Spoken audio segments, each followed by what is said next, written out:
بسم اللہ الرحمن الرحیم نحمدہ ونصلی علی رسولہ الکریم۔ آج ہم تقلید کے موضوع پر بات کریں گے۔ اس کو ہم 3 حصوں میں تقسیم کرتے ہیں۔ نمبر 1 تقلید کی تعریف، نمبر 2 تقلید کی ضرورت، نمبر 3 تقلید کی قسمیں۔ نمبر 1 قلادہ 2 معنوں میں استعمال ہوتا ہے۔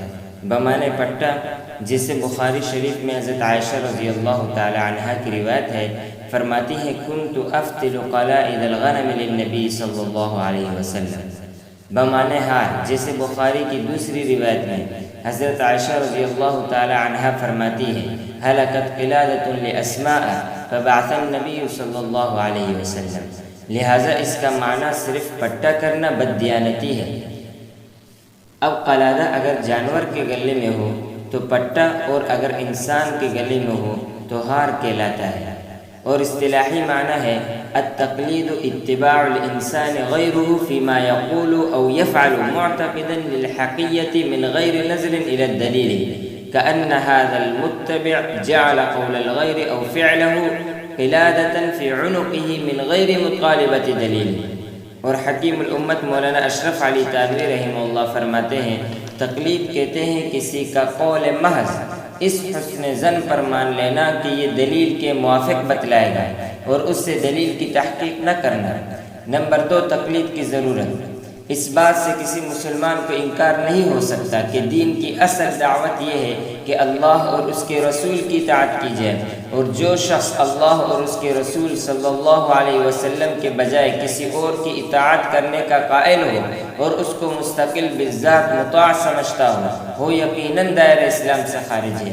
لہٰذا ہر مسلمان کے لیے ضروری ہے کہ وہ قرآن و سنت کے احکام کی اطاعت کرے، لیکن قرآن و سنت میں بعض احکام تو ایسے ہیں کہ جنہیں ہر معمولی لکھا پڑھا آدمی سمجھ سکتا ہے۔ ان میں کوئی اجمال، ابہام یا تعارض نہیں ہے، بلکہ جو شخص بھی انہیں پڑھے گا بغیر کسی الجھن کے ان کا مطلب سمجھ لے گا۔ اس کے برعکس قرآن و سنت کے بہت سے احکام وہ ہیں جن میں کوئی ابہام یا اجمال پایا جاتا ہے، اور کچھ ایسے بھی ہیں جو قرآن ہی کی دوسری آیت یا آن حضرت صلی اللہ علیہ وسلم ہی کی کسی دوسری حدیث سے متعارض معلوم ہوتے ہیں، جیسے عبادات اور معاملات وغیرہ کے فروعی مسائل جن میں اجتہاد کیا جاتا ہے اور علماء کا اختلاف ہوتا ہے۔ اب قرآن و حدیث سے احکام کو مستنبط کرنے کی 2 صورتیں ہیں۔ ایک صورت تو یہ ہے کہ ہم اپنی فہم و بصیرت پر اعتماد کر کے اس قسم کے معاملات میں خود کوئی فیصلہ کر لیں اور اس پر عمل کریں، اور دوسری صورت یہ ہے کہ اس قسم کے معاملات میں از خود کوئی فیصلہ کرنے کے بجائے یہ دیکھیں کہ قرآن و سنت کے ان ارشادات سے ہمارے جلیل القدر اسلاف نے کیا سمجھا ہے۔ چنانچہ قرون اولیٰ کے جن بزرگوں کو ہم قرآن و سنت کا زیادہ ماہر پائیں، ان کی فہم و بصیرت پر اعتماد کریں اور انہوں نے جو کچھ سمجھا ہے اس کے مطابق عمل کریں۔ ان دونوں صورتوں میں پہلی صورت خاصی خطرناک ہے اور دوسری صورت بہت محتاط ہے۔ ان تمام باتوں کا لحاظ کرتے ہوئے قرآن و سنت کے مختلف تعبیر پیچیدہ احکام میں اس مطلب کو اختیار کر لیں جو ہمارے اسلاف میں سے کسی عالم نے سمجھا ہے تو کہا جائے گا کہ ہم نے فلاں عالم کی تقلید کی ہے۔ یہ ہے تقلید کی حقیقت۔ کسی امام یا مجتہد کی تقلید کا مطلب یہ ہرگز نہیں ہے کہ اسے بذات خود واجب الاطاعت سمجھ کر اتباع کی جا رہی ہے، یا اسے شارع کا درجہ دے کر اس کی ہر بات کو واجب الاتباع سمجھا جا رہا ہے، بلکہ اس کا مطلب صرف یہ ہے کہ پیروی تو قرآن و سنت کی مقصود ہے، لیکن قرآن و سنت کے مراد کو سمجھنے کے لیے بحیثیت شارح قانون ان کی بیان کی ہوئی تشریح و تعبیر پر اعتماد کیا جا رہا ہے۔ اب آپ بنظر انصاف غور فرمائیں کہ اس عمل میں کون سی بات ایسی ہے جسے گناہ یا شرک کہا جا سکے۔ یاد رکھیں جس طرح تقلید کی مخالفت اور شرعی مسائل میں خودرائی قابل ملامت ہے، اسی طرح تقلید میں جمود اور غلو بھی قابل ملامت ہے۔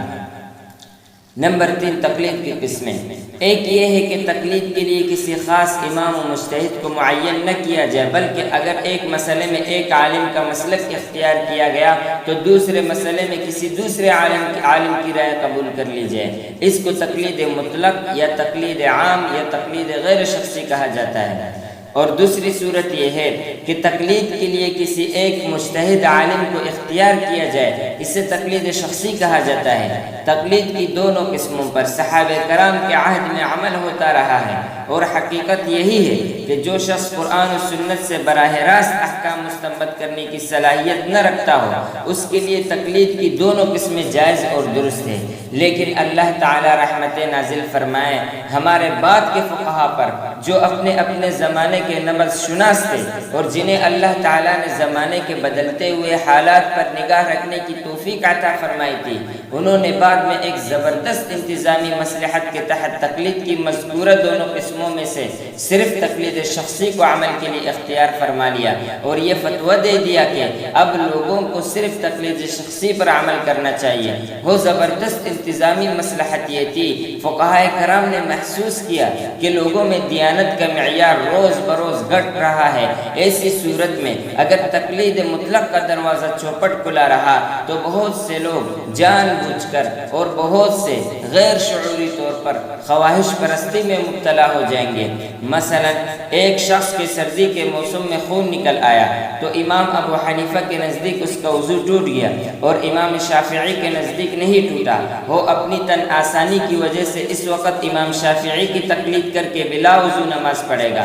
پھر اس کے تھوڑی دیر بعد اگر اس نے کسی عورت کو چھو لیا تو امام شافعی کے نزدیک اس کا وضو ٹوٹ گیا، اور امام ابو حنیفہ کے نزدیک برقرار ہے۔